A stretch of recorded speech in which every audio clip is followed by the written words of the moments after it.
நம்மளுடைய வாழ்க்கையிலையா இருக்கட்டும் அல்லது தனிப்பட்ட காரியங்களிலா இருக்கட்டும், நம்ம கைவிடப்பட்ட நிலைமையில ஏமாற்ற அடைந்த நிலைமையில இருக்கும் பொழுது நமக்கு ஒரு சின்ன ஏக்கம் வரும். யாராவது இந்த வார்த்தை சொல்ல மாட்டாங்களா, நான் இருக்கேன் உனக்கு, நான் பார்த்துக்கிறேன்னு சொல்லி அந்த வார்த்தை சொல்ல மாட்டாங்களான்னு சொல்லி அந்த வார்த்தைக்காக ஏங்குற அநேகம் பேர் உண்டு. இந்த வார்த்தையை யார் சொல்லுவா அப்படின்னா, ஒரு அப்பாவோ அம்மாவோ சொல்லுவாங்க தன்னுடைய பிள்ளைகளுக்கு. நான் இருக்கேன் உனக்கு, ஏதாவது அவங்க வேதனைன்னு போகும்போது, இல்லை ஏதாவது இந்த தேவை இருக்குன்னு சொல்லி போகும் பொழுது, அவங்களுடைய வாழ்க்கையில அந்த தகப்பன் சொல்ற ஒரு வார்த்தை, நான் இருக்கேன் மகன். இந்த வார்த்தையை சின்னதுல இருந்தே தகப்பன் சொல்லி சொல்லி வளர்த்திருப்பாரு. நான் ஏன் இந்த வார்த்தை சொல்ல வரேன்னா, சொன்ன தகப்பன் கூட கடைசி வரைக்கும் இருக்கிறது இல்லை. ஏன்னா என்னுடைய வாழ்க்கையில என் தகப்பன் இந்த வார்த்தையை அதிகமா சொல்லுவார், நான் இருக்க மகன்னு சொல்லி. ஆனா இந்த வார்த்தையை நான் இப்ப தேடுறேன், அந்த நபரையும் தேடுற, இந்த பூமியில இல்லை. சொன்ன வார்த்தை சொன்னவங்க இந்த பூமியில இல்லாம போயிட்டாங்க. அப்ப அந்த வார்த்தை கூட நிரந்தரம் இல்லை. அதே மாதிரி நான் இருக்கேன்னு சொல்லி அடுத்தது செகண்டா யார் சொன்னாங்க அப்படின்னு பாத்தீங்கன்னா, தகப்பன் மரிக்கும் பொழுது, இல்ல தாய் மரிக்கும் பொழுது நம்மளுடைய உற்றார் உறவினர்கள் அங்க வருவாங்க.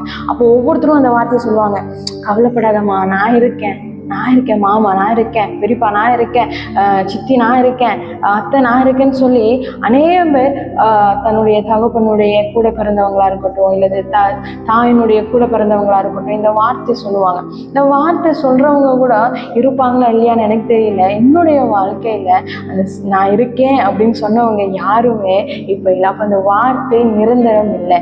இது ஒரு வேல்யூபிளான வார்த்தை. நான் இருக்கேன் அப்படின்னு சொல்றது ஒரு வேல்யூபிளான வார்த்தை. அந்த வார்த்தை சொல்லும் பொழுது சில என்னதான் கவலை கண்ணீர் சூழல் வந்தாலுமே அவங்க அந்த நேரத்துல அதுல இருந்து அவங்க எழும்பி வருவாங்க. இவன் என் அப்பா இருக்கிறாரு, என் அப்பா இந்த வார்த்தை சொல்லிட்டாரு. அப்ப அது ஒரு மனுஷனை ஆறுதல் படுத்துகிற ஒரு வார்த்தையா இருக்கு. அப்ப இந்த விலையேற பெற்ற ஒரு வார்த்தை யாரை சேரும் அப்படின்னா, விலையேற பெற்ற ஒரு நபரை தான் சேரும். அந்த நபர் யாருன்னா, இயேசுவை தவிர வேற யாருமே இல்லைங்க இந்த பூமியில.